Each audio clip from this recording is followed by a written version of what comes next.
है एवरीवन। आप सुन रहे कहानी माफिया किंग मेरे आने की दिव्या सिंह चाहत के साथ। तो चलिए शुरू करते हैं। भाग 43। आज अचानक से खुद के प्रति बदले इस व्यवहार को देख काव्या अभी थोड़ी हैरान ही थी कि तभी उसे अपनी गोद में उठाए हुए मानो अपने कमरे की तरफ बढ़ गया था, जिसे देख काव्या अब तक काफ़ी बुरी तरह से चौंक गई थी। क्योंकि जब से वो सिटी विला में आई थी, कहने को तो वह मानो की वाइफ थी, भले ही उनकी शादी जिस भी स्थिति में हुई हो, लेकिन मानो उस पर अपना हक समझता था। और यहाँ तक कि दिल्ली जाने से पहले उसके सामने अपने प्यार का इजहार भी कर दिया था। लेकिन उससे पहले तक काव्या उससे अलग एक दूसरे कमरे में रहती आ रही थी। वही आज मानो को खुद उसके कमरे में ले जाते देख वह चौंक सी गई थी। मानो, मेरा कमरा तो उस तरफ है ना? काव्या ने कहा। तो वही मानो उसे अपने कमरे के बेड पर लेटाते हुए कहा, बेबी गर्ल, आज से तुम्हें उस तरफ नहीं, यही रहना है। लेकिन मानो, ग्रेट मास्टर। जहाँ अभी काव्या मानो की बातों को सुन हैरानी में कुछ कहती, उससे पहले ही उनके कमरे के गेट को नॉक करते हुए स्टीव ने कहा, इट्स अर्जेंट। जिसे सुनते ही काव्या की भौहें ऊपर तन चुकी थी। तो ही मानो इशारों में उसे वहाँ से जाने के लिए बोल काव्या की तरफ मुड़ गया था। तुम आराम करो, बाकी तुम्हारे खाने पीने का ख्याल अब से साहिबा रखेगी। अगर किसी चीज़ की ज़रूरत हो तो तुम उससे कह सकती हो, वह तुरंत लाकर तुम्हारे पास रख देगी। ओके? तुम कहीं जा रहे हो? तभी मानो की बातों को सुन काव्या ने थोड़ी हैरानी में कहा, लेकिन मानो उसकी बातों पर बिना कोई जवाब दिए काफ़ी जल्दबाजी में उस कमरे से बाहर निकल गया था। जिसे देख काव्या अभी भी हैरान, साथ ही किसी सोच में भी नजर आने लगी थी। तो उधर कमरे से बाहर निकलकर मानो सीधा सेठी विला के दूसरी छोर पर बने गार्डन एरिया में चला गया था, जहां अगस्त्या के साथ खड़ा स्टीव और जेम्स दोनों काफ़ी सीरियस नजर आ रहे थे। तभी सामने से आ रहे मानो को देख अगस्त्या भी काफ़ी तेजी में उसकी तरफ बढ़ गया था। सेकंड ब्रदर, क्या हुआ, एनी अपडेट? तभी मानो ने कहा। इसे सुन स्टीव ने कहा, ग्रेट मास्टर, फिलहाल अभी इस बारे में कुछ भी कहना मुश्किल है, क्योंकि उस गोयल ने मास्टर को ले जाकर कहाँ रखा है, इस बारे में हमारे सारे सोर्सेस फेल हो चुके हैं। मैंने पहले ही कहा था कि फर्स्ट ब्रदर का ये प्लान फ्लॉप होने वाला है, और अगर हमें इसी प्लान पर वर्क करना भी था तो इसके लिए फर्स्ट ब्रदर नहीं, मैं कैपेबल था, क्योंकि उनकी जगह मैं उनके बीच गया होता तो अब तक मैं उस सामंत की सामत ला चुका होता, और उसका वो बेटा एक बार फिर से हॉस्पिटल के बेड पर जाकर लेट गया होता। लेकिन आप लोगों की नज़रों में तो मैं भी बच्चा हूँ ना, अभी तो मुझे लोरियाँ सुनना चाहिए, है ना? अपनी बातों को कहते हुए अगस्त्या के चेहरे पर अब तक गुस्से की लकीरें साफ नजर आने लगी थी। यहाँ तक कि उसकी बातों को सुन मानो भी अभी कोई जवाब दे पाता, उससे पहले ही अगस्त्या गुस्से में ही वहाँ से आगे बढ़ गया था। जिसे देख मानो काफ़ी सख्त नज़र आ रहा था। तो वही स्टीव व जेम्स की नज़रें मानो के ऊपर ही टिक गई थी, जैसे वह दोनों उसके कुछ कहने का इंतजार कर रहे हों। तभी कुछ सोचते हुए मानो ने कहा, उस लड़की के बारे में कुछ पता चला? जी, उसे अभी कुछ देर पहले ही मास्टर के अपार्टमेंट के बाहर देखा गया है।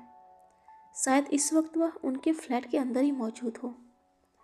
मानो की बातों का जवाब देते हुए स्टीव का भी इतना ही कहना था कि मानो काफ़ी तेजी में पार्किंग एरिया की तरफ बढ़ गया था, जैसे वह खुद शिवानी से मिलने जा रहा हो। तो उधर दूसरी तरफ रणविजय के फ्लैट के अंदर मौजूद शिवानी इस वक्त काफ़ी दुखी नजर आ रही थी। तभी उसकी नज़र फर्श पर पड़े रणविजय की उस रिंग पर चली गई थी, जिसे उसने रणविजय के जाने के बाद फर्श पर ही फेंक दिया था। लेकिन आज उस रिंग को उठाते ही ना जाने क्यों शिवानी की आंखें छलक आई थी। तभी उस फ्लैट के दरवाजे को काफ़ी जल्दबाजी में खोलते हुए समीर अग्निहोत्री अंदर आया। थैंक्स गॉड कि तुम मुझे यहाँ मिल गई। तुम्हें आइडिया भी नहीं होगा कि मैंने तुम्हें कहाँ कहाँ नहीं ढूंढा। लेकिन लेकिन तुम यहाँ कैसे? और तुम मुझे क्यों ढूंढ रहे थे? समीर को इतनी जल्दबाजी, वो घबराए हुए देख शिवानी भी थोड़ी हैरान ही नजर आ रही थी। तो वही समीर जो अब तक आगे बढ़कर शिवानी के दोनों बाजुओं को पकड़ लिया था। शिवानी, तुम्हें आइडिया भी नहीं होगा कि तुमने कितनी बड़ी गलती कर दी है। शिवानी, इट्स अ ट्रैप और तुम उसमें पूरी तरह से फंस चुकी हो। What? Sameer, just hold on. मुझे इस वक्त बिल्कुल समझ में नहीं आ रहा है कि तुम क्या कह रहे हो, और उससे बड़ी बात कि तुम किस ट्रैप की बात कर रहे हो जिसमें मैं पूरी तरह से फंस चुकी हूँ। अपने बाजुओं से समीर की पकड़ को हटाते हुए शिवानी नायक ने कहा। साथ ही इस वक्त उसके चेहरे पर भी हल्की घबराहट के भाव साफ नजर आने लगे थे। शायद वह समीर की बातों की वजह से था। तो वही समीर अपने एक हाथ को कमर पर और दूसरे हाथ की उंगलियों से अपने माथे को दबाते हुए कहा, शिवानी, आज से पहले तुमने काबिली गैंग का नाम सुना था ना? दरअसल उस काबिली गैंग का लीडर कोई और नहीं बल्कि खुद सामंत सर हैं। और उससे बड़ी बात कि वह इतने सालों से सेठी ब्रदर्स के पीछे पड़े हुए हैं, वो इसलिए नहीं कि उन्हें इस देश की परवाह है, बल्कि वो कस्टम की आड़ में सेठी ब्रदर्स का सफाया कर खुद किंग की कुर्सी पर बैठना चाहते हैं। व्हाट? समीर, समीर, ये तुम क्या कह रहे हो? सामंत सर, ये झूठ है समीर। सामंत सर कभी ऐसा नहीं कर सकते। अपनी गर्दन को नाम में हिलाते हुए शिवानी ने कहा था। उसके साथ ही उसने अपने कदमों को भी समीर से पीछे खींच लिया था, जैसे वो यह बताना चाहती हो कि उसे समीर की बातों पर भरोसा नहीं है। तो वही समीर भी, जो शायद इतनी आसानी से हार मानने वाला नहीं था, एक बार फिर से शिवानी के बाजुओं को पकड़ते हुए कहा, शिवानी, इस वक्त आंखें बंद करके नहीं, आंख और कान दोनों खोल कर सोचो। हमारे डिपार्टमेंट में सामंत सर के अलावा इन गैंग वालों के बारे में कोई नहीं जानता था। इनफैक्ट इनके बारे में इतनी डिटेल्स तक हमारे पास नहीं थी। और सबसे ज़रूरी बात कि सेठी ब्रदर्स भी इसमें इन्वॉल्व हैं, यह बताने वाले भी खुद सामंत सर ही थे। कभी तुम्हें सोचा है कि आखिर सामंत सर इन गैंग वालों के पीछे ही क्यों पड़े हुए हैं, जबकि ये काम तो यहाँ के एरिया के पुलिस ऑफिसर का है? फिर हम जैसे रॉ के एजेंट दिल्ली से यहाँ मुंबई के चक्कर क्यों काट रहे हैं?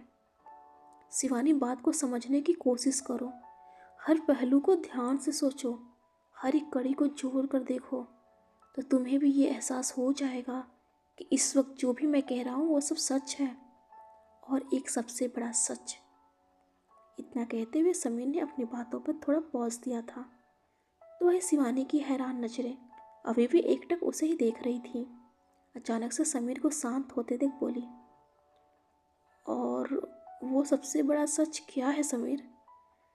दरअसल शिवानी, सामंत गोयल, मेरा मतलब कि उनका बेटा साहिल गोयल।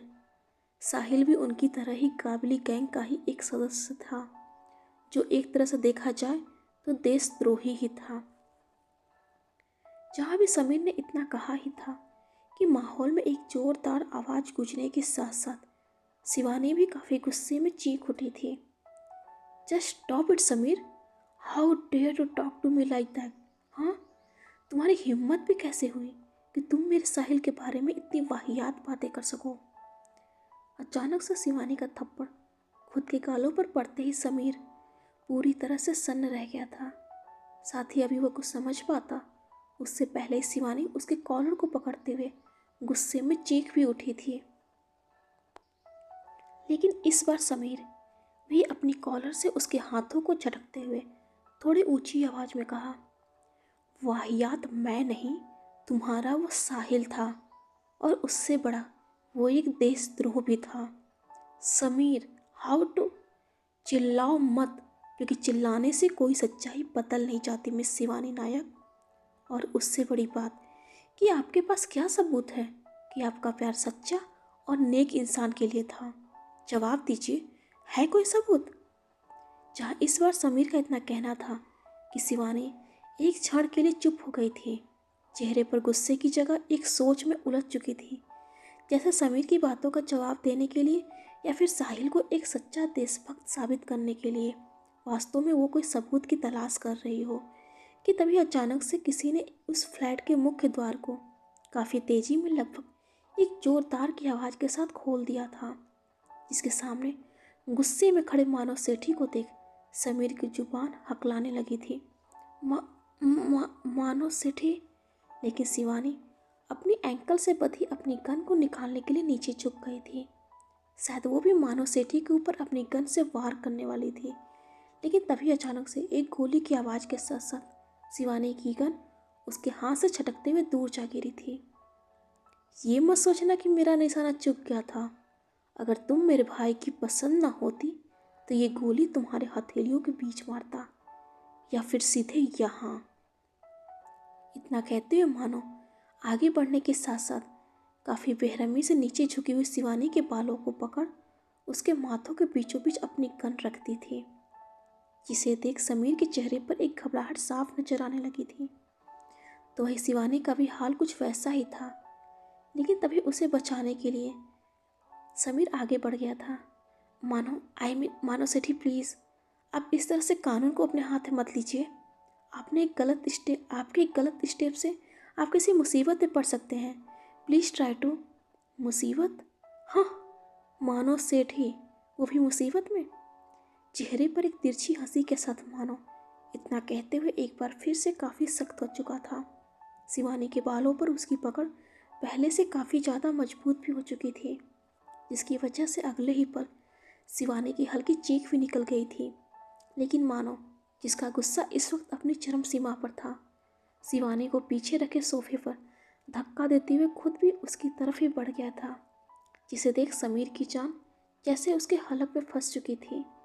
लेकिन एक बार फिर से वह उसे बचाने के लिए आगे बढ़ा ही था कि इस बार अंदर आते हुए स्टीव व अगस्त्या के पास कुछ उनके आदमियों को देख समीर के कदम जैसे अपनी जगह पर ही अटक गए थे, क्योंकि इस वक्त मानव सेठी के आदमियों के हाथों में गन था और साथ ही उनके निशाने पर इस वक्त खुद समीर ही था।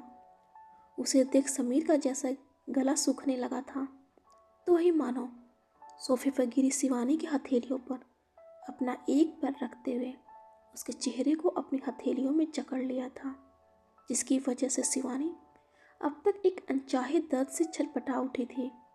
आंखों से आंसू छलक आए थे, लेकिन मानो जिसकी आंखों में गुस्सा एक बेरहमी साफ नजर आ रहा था, उसके हथेलियों पर अपना दबाव बनाते हुए कहा, तुम्हें जो भी खेल खेलना था मेरे साथ खेलती, लेकिन मेरे भाई के साथ ये खेल खेलकर तुमने गुनाह किया है, और मानव सेठी हर गुनाह का हिसाब बखूबी करना जानता है।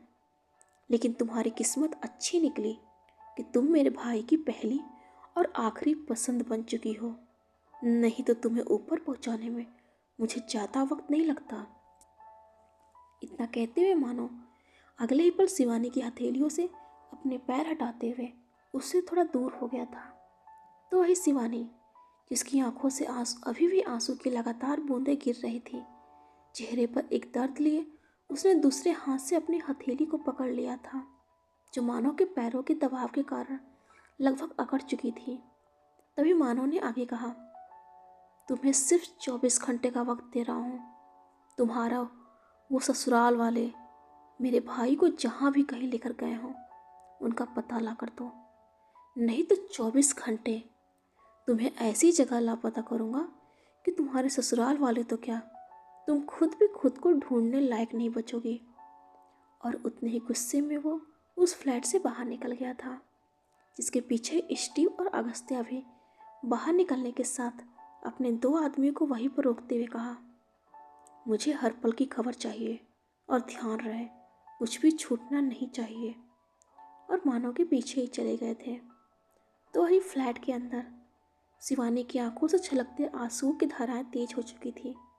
तभी उसके सामने ही समीर ने बैठते हुए कहा, शिवानी, मैं मानता हूँ कि सेठी ब्रदर्स का रिकॉर्ड सही नहीं है, ये लोग भी एक क्रिमिनल की कैटेगरी में ही आते हैं, लेकिन इनके काम करने का तरीका बाकी क्रिमिनल से थोड़ा अलग भी है।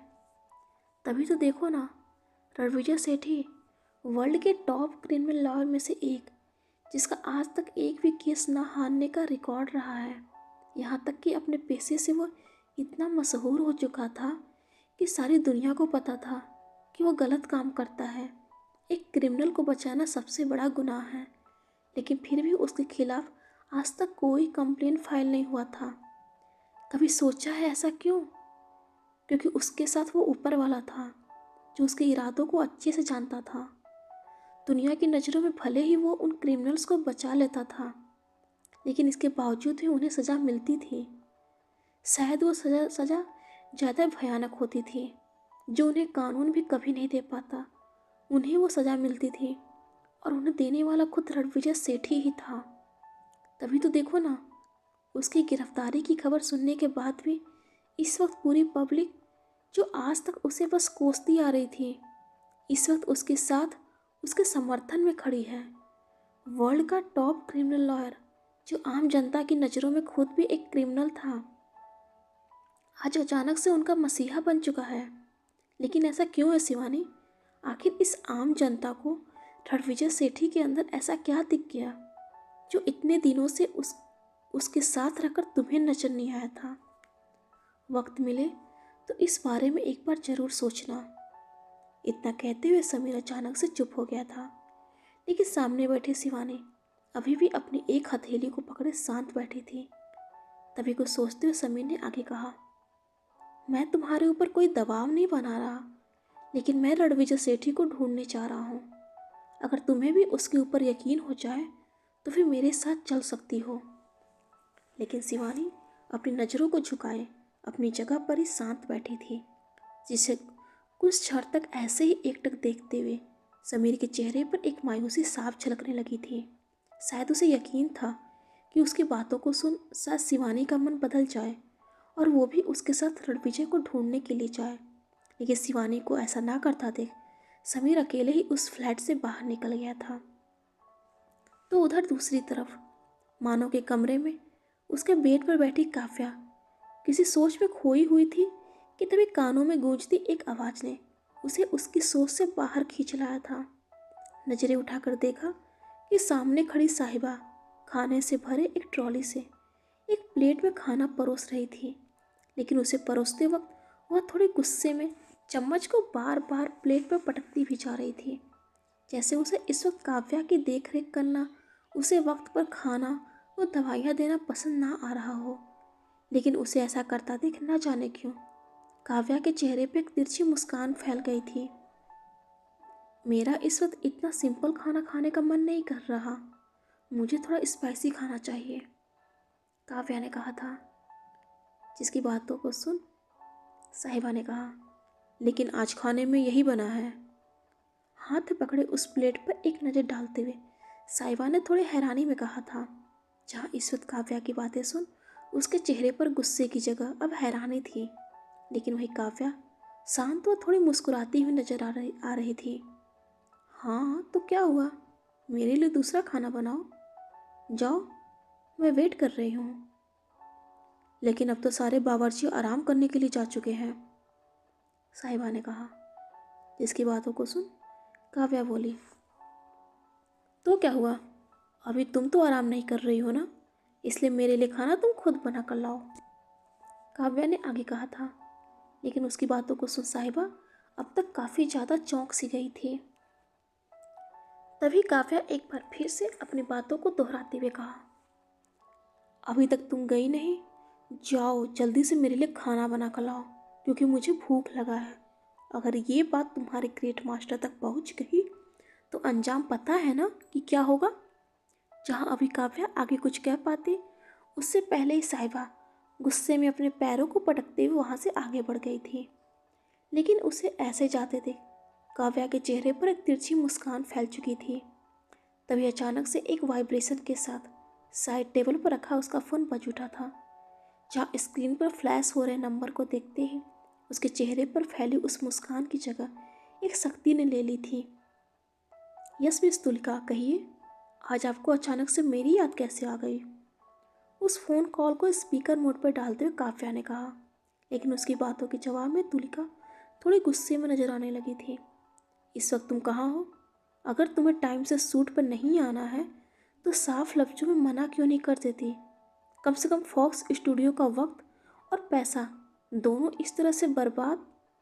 एक्सक्यूज़ मी मिस तुलिका, आप इतनी नासमझी वाली बातें कब से करने लगी? हाँ, क्योंकि वक्त का तो पता नहीं, लेकिन मेरे सूट के लिए पैसा फॉक्स स्टूडियो का नहीं, बल्कि कोहिनूर होटल्स एंड रिजॉर्ट्स के मालिक मानव सेठी का लग रहा है। इसलिए मुझे नहीं लगता कि मेरे सूट पर ना आने से आपको या फॉक्स स्टूडियो के किसी भी मेंबर्स को कोई दिक्कत आ रही होगी।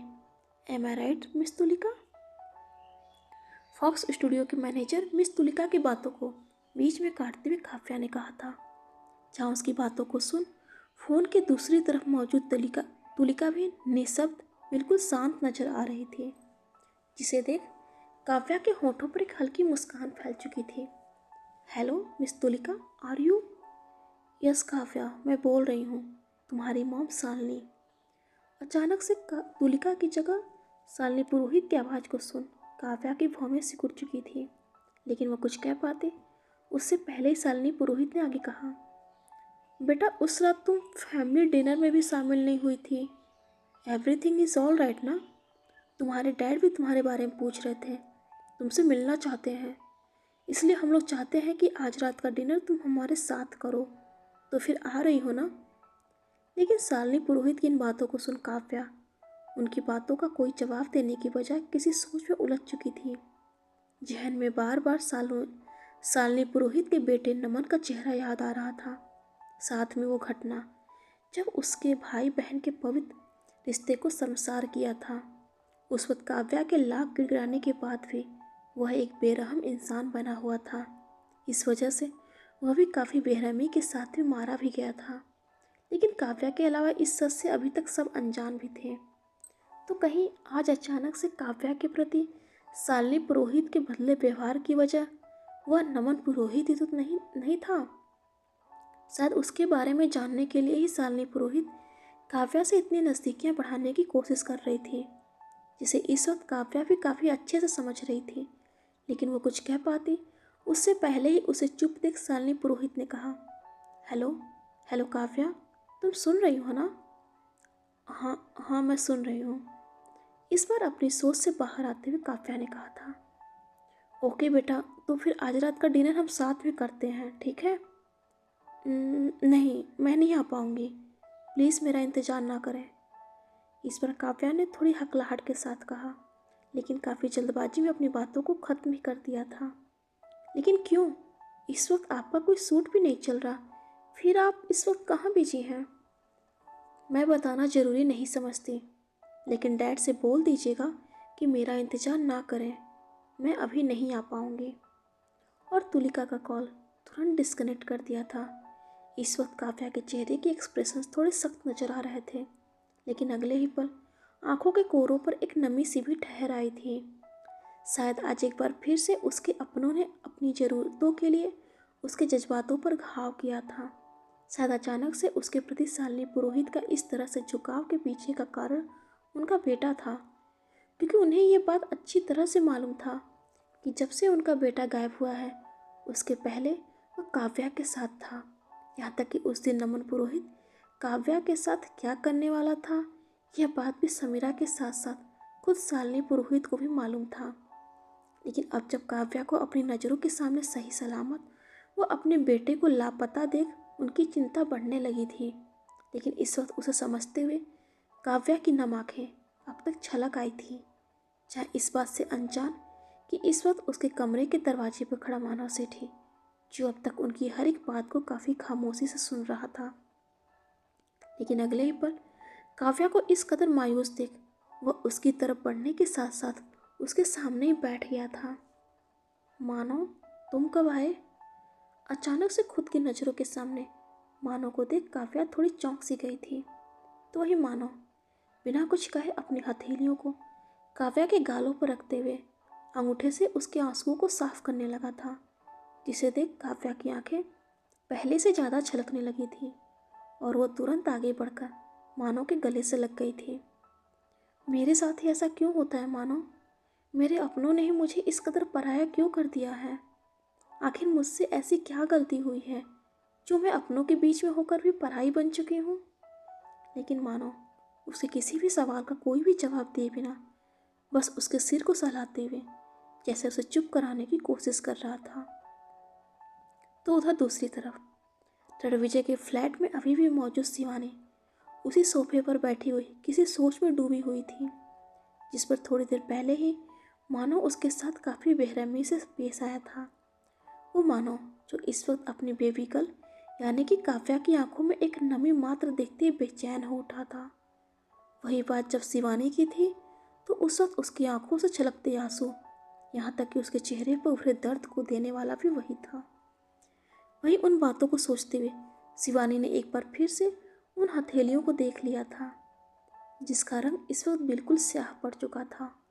तभी अचानक से उसके जहन में शायद कोई बात उठी थी और वह काफ़ी जल्दबाजी में उस तरफ दौड़ पड़ी थी जहाँ एक ऊंची जगह पर रणविजय ने कुछ फाइलों के गट्ठर को टांग रखा था।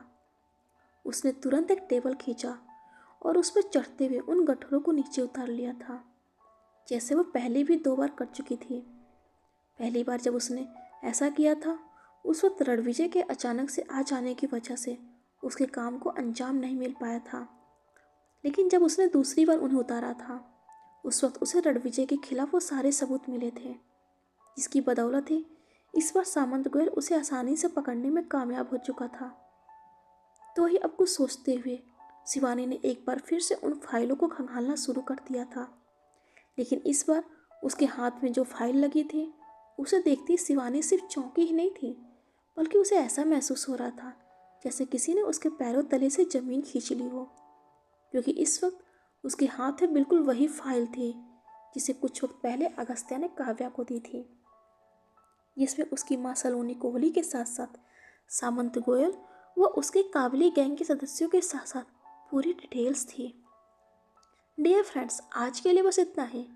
अगले भाग में जल्दी मुलाकात होगी, लेकिन हाँ, अगर आपको मेरी स्टोरी पसंद आ रही है तो प्लीज़ लाइक शेयर सब्सक्राइब जरूर कीजिएगा। हर हर महादेव।